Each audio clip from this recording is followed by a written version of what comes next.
I remember the sound of the plane door closing, the hiss of air pressure, the shuffle of strangers, the sharp ache in my chest.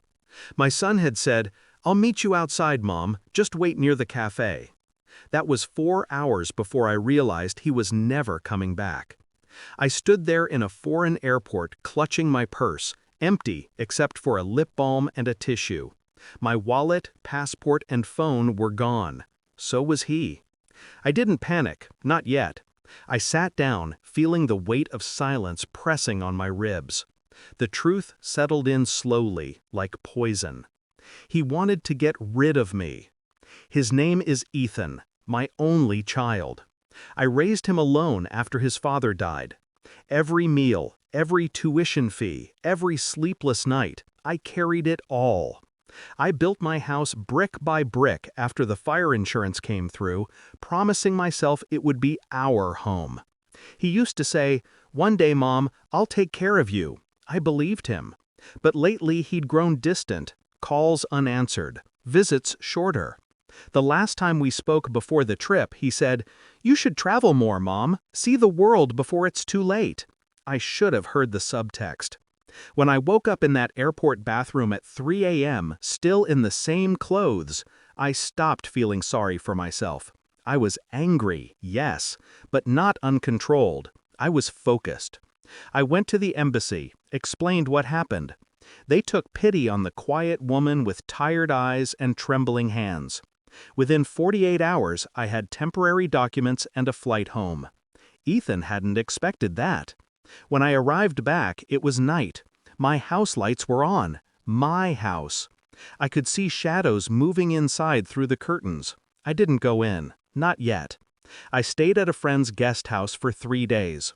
From there, I called my lawyer, the one who helped me rewrite my will last year, the one Ethan didn't know about.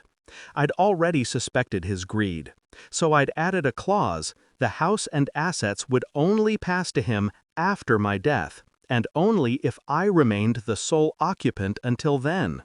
That meant if he declared me dead prematurely, or removed me, he forfeited everything. And he had just left me stranded, in a way that could easily be seen as attempted abandonment or fraud. I called the police anonymously, told them there'd been suspicious activity at my property. They agreed to check. When they knocked on the door, Ethan answered, relaxed, confident. He claimed he was just house-sitting for his mother who was traveling indefinitely. The officers didn't press. They left. But they filed the report. Exactly what I needed. Proof of his possession, in writing.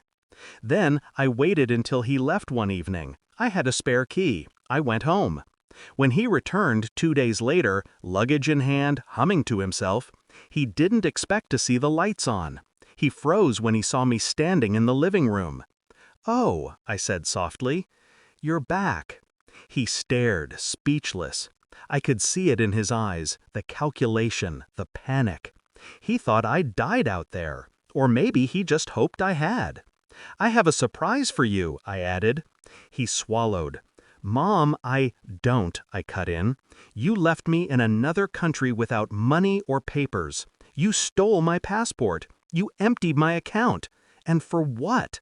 This house?" His voice cracked. It's not what you think. I thought you'd be safer there, with no identity? No way home?" I stepped closer. "You wanted my death to look like an accident. But you made one mistake." He hesitated. "What mistake?" "You underestimated how fast I can disappear and reappear." I handed him a folder, copies of the police report, embassy records, and the notarized statement from my lawyer. "I filed a complaint," I said. "You're being investigated for elder abandonment and financial fraud." His jaw dropped. "You wouldn't!" "I already did." He tried to snatch the papers from my hand. I didn't flinch. The front door opened again. 2 officers stepped inside.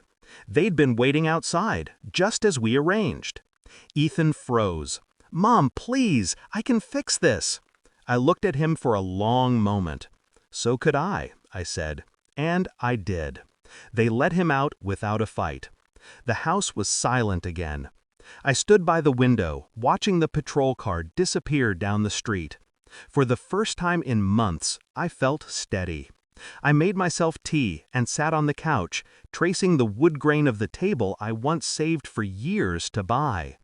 Every corner of this home held my effort, my sacrifices, things he'd tried to steal without understanding what they truly cost. Revenge doesn't always roar. Sometimes it waits, patient, quiet, like a mother who's been underestimated one too many times.